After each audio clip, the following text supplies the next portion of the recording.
Hello दोस्तों, आप सभी का स्वागत है हमारे यूट्यूब चैनल इंडस्ट्रियल जंक्शन में। और आज का टॉपिक है कि ट्रांसफार्मर के न्यूट्रल को हम लोग ग्राउंडिंग क्यों करते हैं, ग्राउंडिंग करने का क्या फ़ायदा है और ग्राउंडिंग ना करने पर क्या क्या नुकसान हो सकता है, इस वीडियो में हम लोग समझेंगे।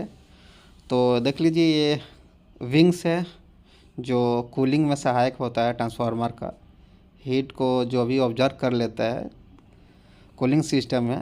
ट्रांसफार्मर का ये प्रोटेक्शन में काम करता है। ये मेरा प्राइमरी वाइंडिंग है जो 11,000 वोल्टेज का है, ठीक है। और इसमें 3 फेज़ ही इनकमिंग होता है। और ये देखिए ऑयल लेवल है। ट्रांसफार्मर का प्रोटेक्शन के लिए कुछ ट्रांसफार्मर में यूज़ किया जाता है जो सेफ्टी करता है ट्रांसफार्मर में। ये भी एक जेल है जो ट्रांसफार्मर का सेफ्टी में सहायक होता है। इसका हम अगला वीडियो में बना देंगे आपको।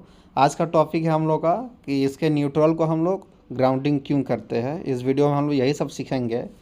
और ग्राउंडिंग करना सही है, अगर नहीं है तो क्या क्या गड़बड़ हो सकता है, ये सब वीडियो में देखेंगे। और ये हमारा सेकेंडरी वाइंडिंग है ट्रांसफार्मर का। ये 433 वोल्टेज का है और एक न्यूट्रल भी निकलता है, ठीक है। तो प्राइमरी में न्यूट्रल नहीं होता है, सेकेंडरी में ही न्यूट्रल निकलता है। इसका यहाँ से ट्रांसफार्मर से ही न्यूट्रल निकलता है।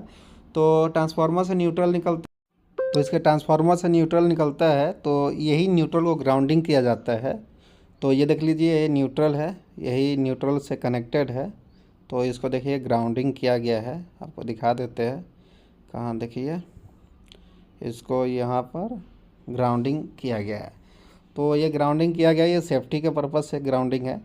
तो यही आज हम सीखेंगे, यही मेरा मेन टॉपिक है कि इसके न्यूट्रल को ग्राउंडिंग क्यों किया जाता है, नहीं करने में क्या क्या नुकसान हो सकता है, ये सब सीखेंगे। चलिए शुरू कर हाँ, तो चलिए शुरू करते हैं। तो ट्रांसफार्मर के अंदर में ऐसा कुछ स्ट्रक्चर होता है। तो ये मेरा प्राइमरी वाइंडिंग होता है। तो ये क्या होता है, ये हाई वोल्टेज होता है जो आपको हम ट्रांसफार्मर दिखाए, और ये एक लो वोल्टेज होता है। तो प्राइमरी वाइंडिंग होता है, ये सेकेंडरी वाइंडिंग होता है। प्राइमरी वाइंडिंग में 3 फेज होता है, ठीक है। तो ये 11 kV का होता है, 11,000 वोल्टेज का होता है।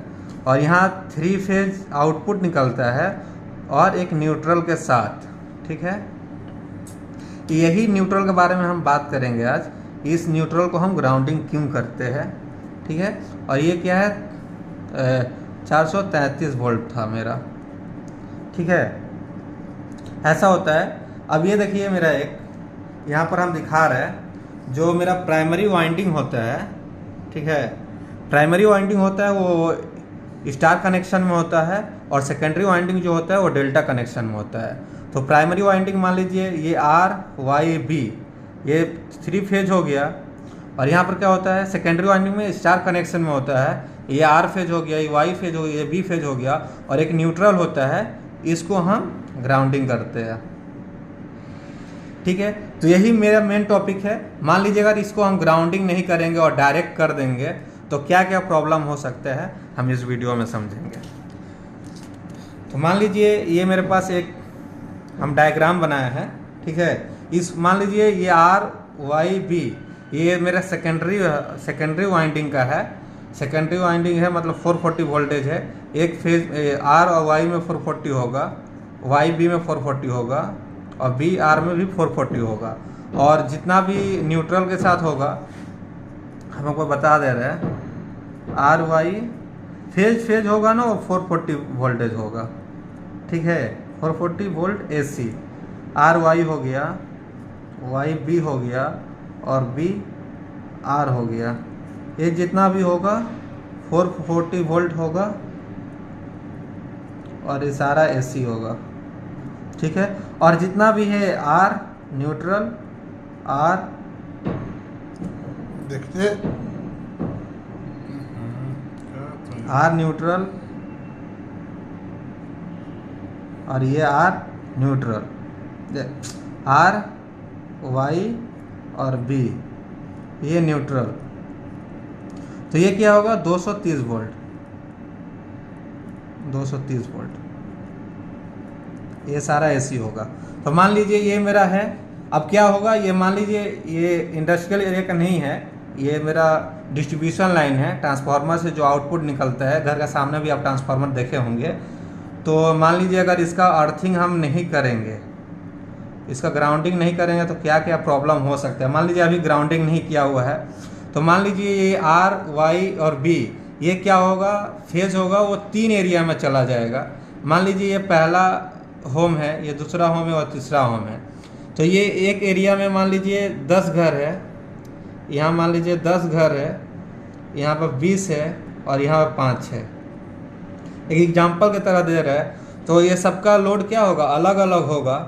तो अलग अलग लोड होने से मान लीजिए ये 20 घर है, तो यहाँ लोड बता देते हैं आपको। मान लीजिए यहाँ पर 50 एम्पियर होगा, ठीक है, यहाँ पर 100 एम्पियर होगा और यहाँ पर 30 एम्पियर होगा, ठीक है। तो मेरा क्या, ये मान लीजिए वाई पे गया है, ये वाई इस घर में गया है और बी इसमें गया है और आर इसमें गया है। अब मेरा न्यूट्रल क्या होगा, कॉमन होगा सबके लिए, ठीक है। मान लेते हैं इसमें भी, इसमें चला गया, ये इसमें चला गया और एक न्यूट्रल मेरा इसमें चला गया, ठीक है। तो ये न्यूट्रल कॉमन है सबके लिए। तो ये न्यूट्रल ये सब जगह कॉमन होता है। तो मान लीजिए कि मेरा ये वाई वाला फेज में क्या होगा, लोड ज़्यादा हो गया, ये हाई लोड हो गया मेरा। हाई लोड होने से क्या होगा, मेरा जो वाई वाला का जो भी ये वाइंडिंग है, ये क्या होगा, ज़्यादा हीट होगा, ये ज़्यादा हीट होगा, उसके बाद ये कम होगा और ये ज़्यादा कम होगा। तो इस अनबैलेंसिंग को क्या करता है, बैलेंस करता है मेरा। अगर न्यूट्रल अगर ग्राउंडिंग नहीं करेंगे तो अनबैलेंस हो जाएगा और ये हीट होगा, हीट होने से मेरा ट्रांसफार्मर के ऊपर इफेक्ट पड़ता है, ठीक है। तो इससे एक फ्लोटिंग न्यूट्रल बोल के, फ्लोटिंग वोल्टेज बोल के ये चीज़ होकर होता है। तो क्या प्रॉब्लम होता है हम आपको बता देते हैं।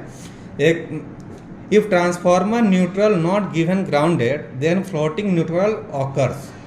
मतलब गांव में आप देखते हैं ना, वोल्टेज कभी कभी अप डाउन होता है, गांव में ज़्यादातर होता है। तो वहाँ क्या होता है, अर्थिंग हम लोग का जो न्यूट्रल होता है ट्रांसफार्मर, उसका ग्राउंडिंग सही से नहीं होता है या ग्राउंडिंग नहीं होता है, इसीलिए मेरा वोल्टेज ज़्यादा अप डाउन होता है, ठीक है।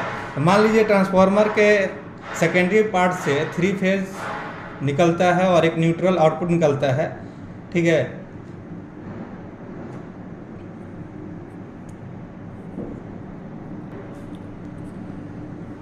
तो ये तीनों एरिया में क्या होगा, लोड समान नहीं होगा तो अनबैलेंस होगा। तो इससे फ्लोटिंग न्यूट्रल बोल के एक माने प्रोड्यूस होता है, उसको ये बैलेंस करता है मेरा न्यूट्रल।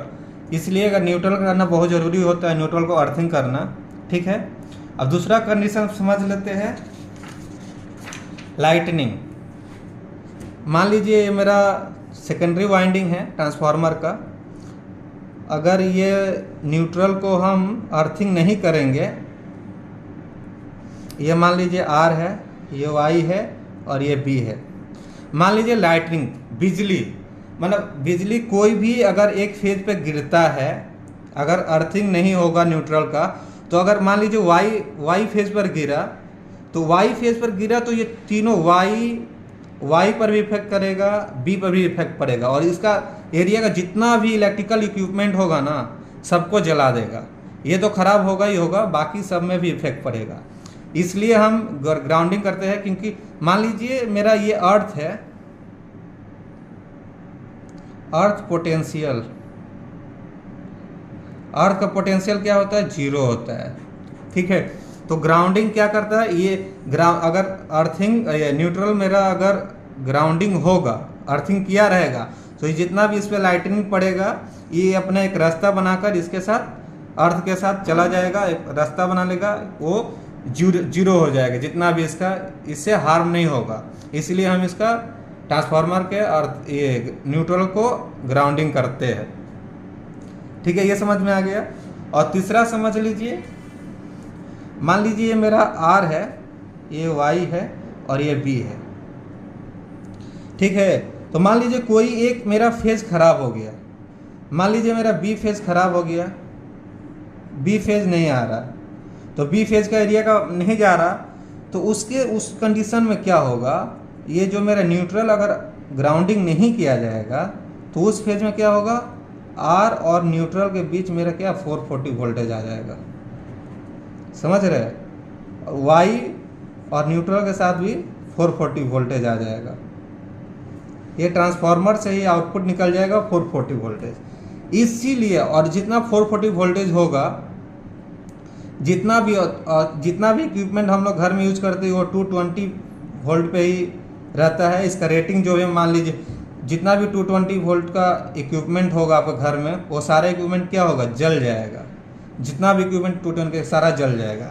इसलिए न्यूट्रल को ग्राउंडिंग करना बहुत ज़रूरी है, क्योंकि इसके जरिए जितना भी हार्म होता है इससे हम बच सकते हैं। और ग्राउंडिंग इसलिए भी करते हैं कि मान लीजिए अर्थिंग और ग्राउंडिंग आपको बता चुके हैं क्या डिफरेंस होता है।